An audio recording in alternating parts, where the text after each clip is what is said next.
9 de abril, fecha inolvidable para todos los venezolanos.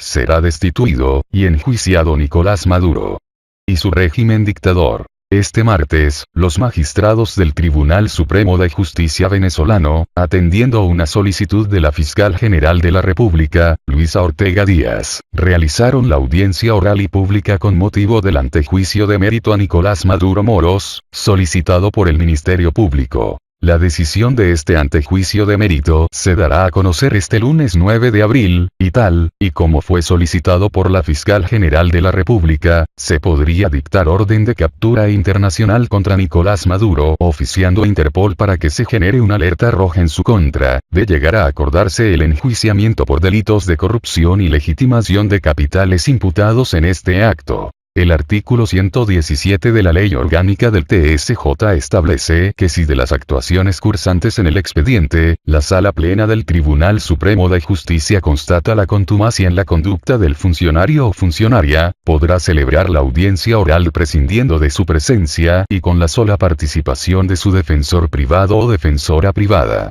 En caso de no constar el nombramiento de defensor privado o defensora privada, la Sala Plena proveerá lo conducente a los fines de la designación de un defensor público o defensora pública para que represente a aquel o aquella en la audiencia pública, a cuyo efecto habilitará el tiempo necesario para que se imponga de las actas del expediente con suficiente antelación a su celebración.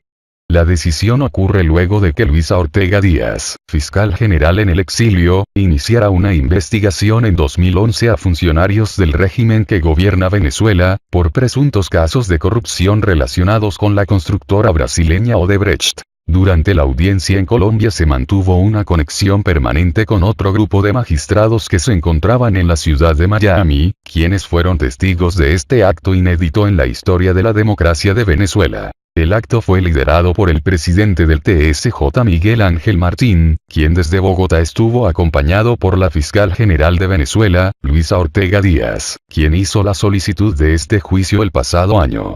En el encuentro también estuvieron presentes el padre José Palmar, el dirigente político Pablo Medina, y demás actores políticos que se encuentran en el exilio. Se dieron 30 minutos para que el abogado conociera el caso.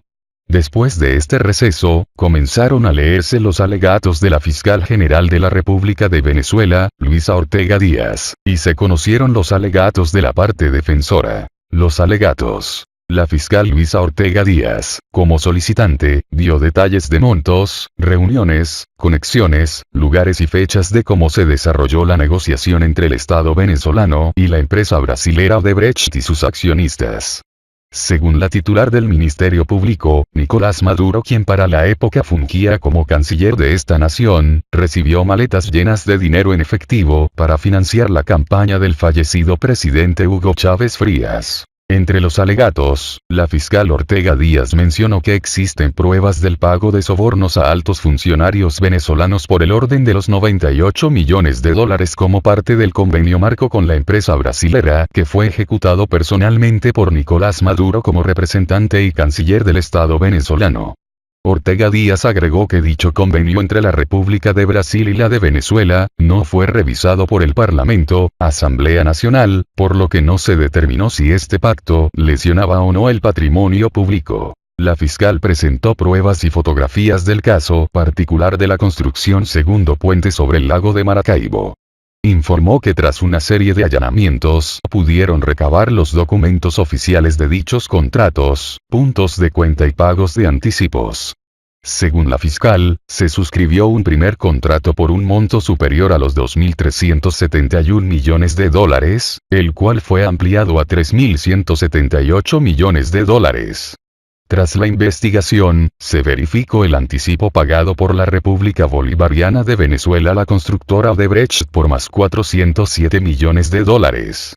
A pesar del pago, la construcción de la obra jamás se realizó. Ortega Díaz también describió otros presuntos hechos de corrupción referidos a 13 obras de infraestructura, entre las que destacan la línea 5 del metro de Caracas, la línea 2 metro de Los Teques y una extensión del puente sobre el río Orinoco. La fiscal concluyó que Nicolás Maduro Moros, desde que ejercía funciones como canciller de Venezuela, formaba parte de una amplia e influyente red de corrupción que era respaldada por los gobiernos de Venezuela y Brasil. La trama, protagonizada por la empresa Norberto Odebrecht, sociedad anónima, incluía sobornos, pago de vacunas y tráfico de influencias.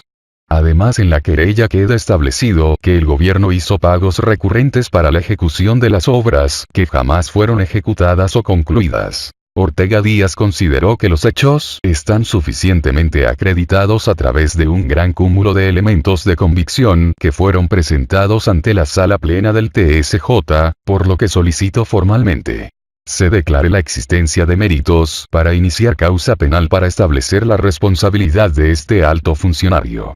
Se declare con lugar la solicitud de medida cautelar de privación de libertad en contra del referido ciudadano. Ortega Díaz además solicitó que una vez acordado el enjuiciamiento, se decrete medida privativa de libertad contra el ciudadano Nicolás Maduro Moros, y que se oficie a Interpol a los fines de agregar a su base de datos la alerta roja para que pueda ser ejecutada su captura a nivel internacional. Asimismo, la fiscal general en el exilio, pidió que se oficie a la Fuerza Armada de Venezuela para que ejecute la captura en territorio nacional, a partir de este lunes 9 de abril del 2018, asunto que quedó en manos de la Asamblea Nacional, para el inicio del enjuiciamiento y captura de Nicolás Maduro Moro.